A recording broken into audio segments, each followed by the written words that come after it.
Because I know that. Sorry, 1 second. I've got dishes in the background. 1 second. I've got dishes being loaded in the background. I am a good husband. I do unload the dishwasher. Tossing the. Oh, you want a fucking call? I should just say, shut up. No, I would never do that. Hey, my name is Dean Lamb, and I play in the technical death metal band Archspire, and I have a new piece of gear on my desk. It's right here. It's the Quad Cortex.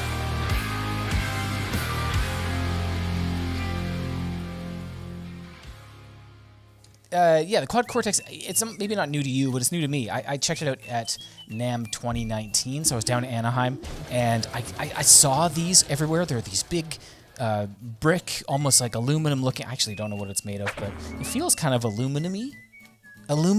So I really wanted to try one, but it was busy, and I didn't want to bother them, and so I didn't get to check one out. So until now, and I finally have one, so I'm very excited about it.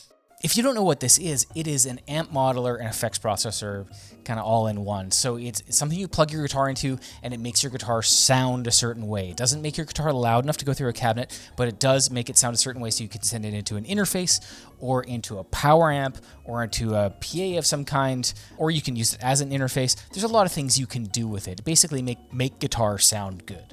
I've been an amp modeler effects processor kind of guy ever since I was about 15 years old with the Pod 2.0, and it looked like this.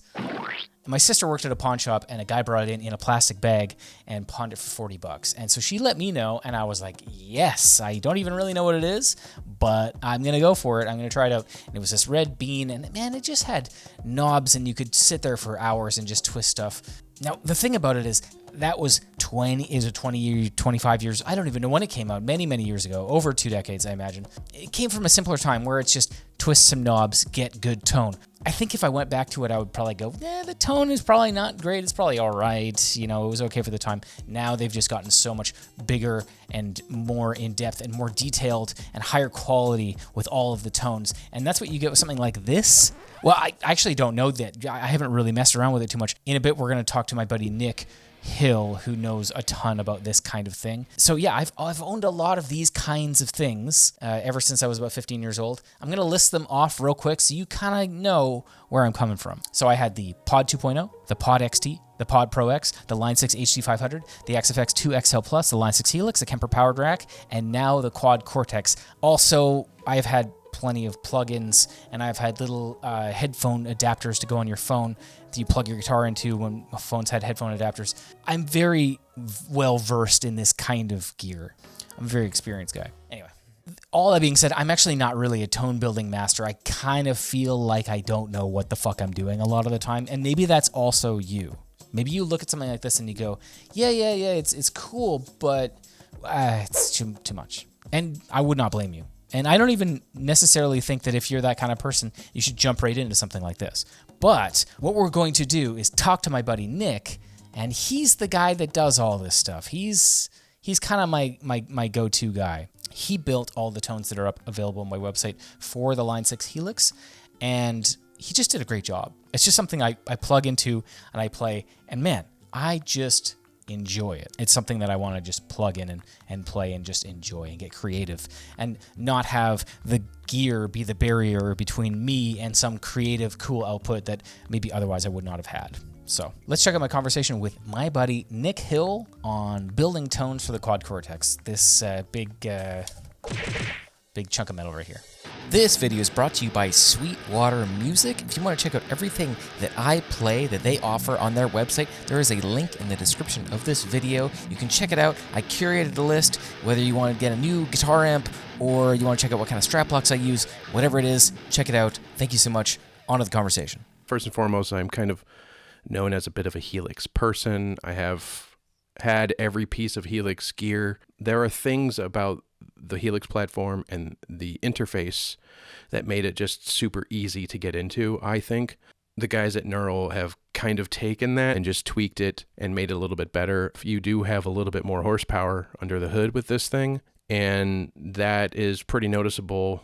Like, we've been working on some patches, and you're able to just like fit everything you could possibly need in a set, probably in one preset. I don't even think we scratched the surface with the ones we built so far. They're like maybe 30% of the DSP. I think they say it's like the most powerful computer that's ever been built into one of these things? Yeah, I think they all kind of use these same Shark DSP chips, and they just crammed the most inside of this thing. So I think it's basically twice the power of the Helix rack. You built some tones for me to check out. I would like to start with one that I just threw on that I actually really like.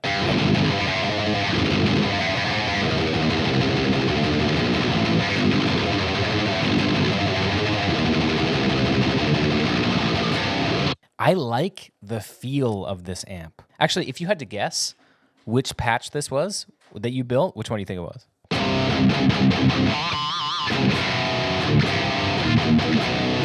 Is it the EVH? It is not the ABH. Nope. It is the one that you modeled, the Helix amp that I like, into this unit, which is a really weird thing that you can do. I don't even know if I could say really what amp it is. I don't know. I don't think anybody can really say what amp it is. Let's just leave it at that.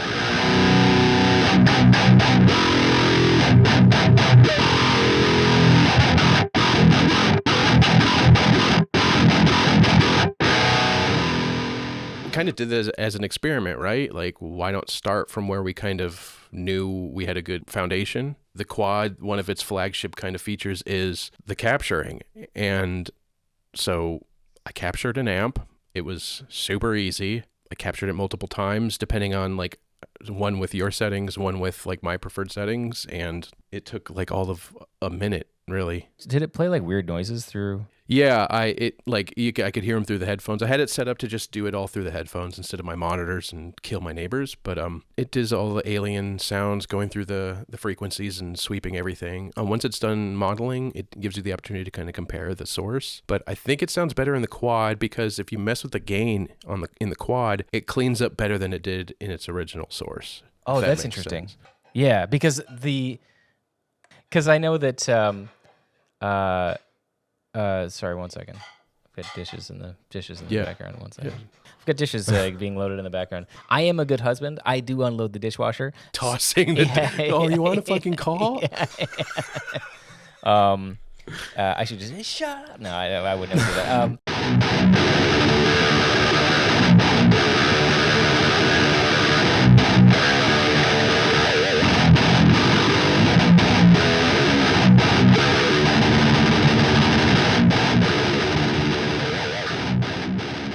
I'm just going to quickly go through some of these blocks and just like talk a little bit about it because I know that for me, the noise gates on the Helix, I think are a little bit different. I like the feeling of the gate.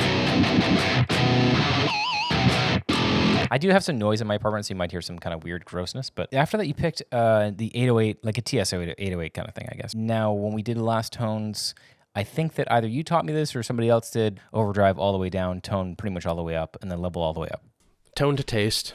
Yeah, it rolls off some low end in your source guitar signal. And then you used two cabs. So you used an Angle with V30s, and you used Bogner Uber. So what was the thought process there? I mean, because I guess that's probably just trying to mimic the same tone we had in the Helix. The nice thing about the Helix is they got a dual cab block where you can mix two different cabs. I don't think you can do that in here. You liked how it sounded when we built presets before, and then I mixed it with the V30 for a little more low end, and right. They don't sound the same. They don't. That's to be expected.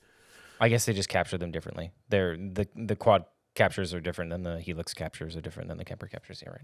And then what I thought was kind of cool was the visual way that you can change the mic placement. That looks pretty cool. Yeah, I dig that too. And then what you and I kind of got stoked about was the awesome parametric EQ on here, which is pretty huge. You know, it's nice to be able to drag things. It's nice to know you have a representation of the curves of the Q. Like you can control the Q and actually see how tight that Q is if you're bringing out some whistly frequencies. Yeah, it's basically looks like Fab Pro Q, you know, everybody's favorite EQ.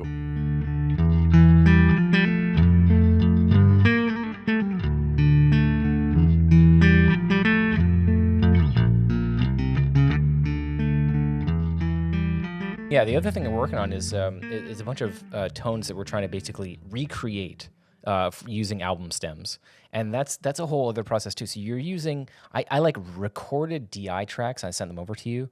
And then I guess you're reamping them through the Quad kind of in real time to kind of A/B them. Yeah, I should record that process like when I'm working on some of the other ones because I think it would be interesting. You sent me everything you could possibly need if you're going to like be a tone nerd and try and approximate something. So I got album stems for the guitars, like and all the crucial parts, right? You got a clean, a rhythm, a lead, and then some of them are going to have like a random effect type of a tone. And then I was comparing EQs, like how close was I with this cab, how close is it with this cab, and narrowing it down. And I think the last one I sent you for the newest record, I think sounds pretty damn close.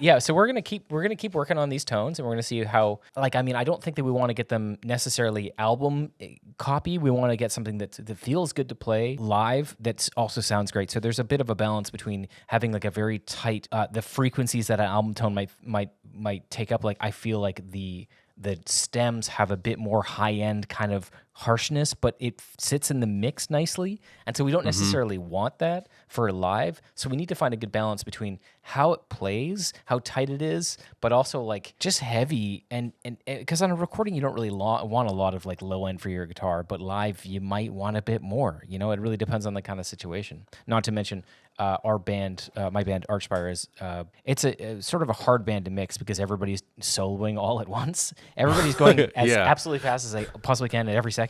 So it's like I don't even know where you could fit instruments in that mix at all. So we're working on it. It's always a work in progress. So what do you got going on? You're doing a YouTube channel. You do Helix stuff. I still do YouTube occasionally. Try to do a few videos a month. I'm in a band now called Modern Witchcraft. We just released our first self-titled EP on February 2nd. Nice, congratulations. And that's going well. So a lot of my time and my effort is going into that. But more stuff that I'm putting out on YouTube is going to be kind of centered around being in a band and everything that goes along with it, building tones for live, building tones for album and stuff like that. Yeah, so I'm doing the same old things, building tones for people when they ask and they're cool, and doing the band thing. Well, that's sweet. So yeah, we're gonna have some of these tones available on my website at some point. Keep an eye out for the next video. We're gonna do full amp build. So I'm gonna put this into a rack shelf with a power conditioner, power amp, a wireless unit into one of these like sort of Pelican modular cases. So see how that works. I'm gonna show you guys exactly how I do all of that. And Nick Hill, thank you so much for hanging out. And before I let you go, Nick Hill makes music. That's what it is, right? Yeah. Yep. Right. All right. Check him out, please. And thanks so much for watching.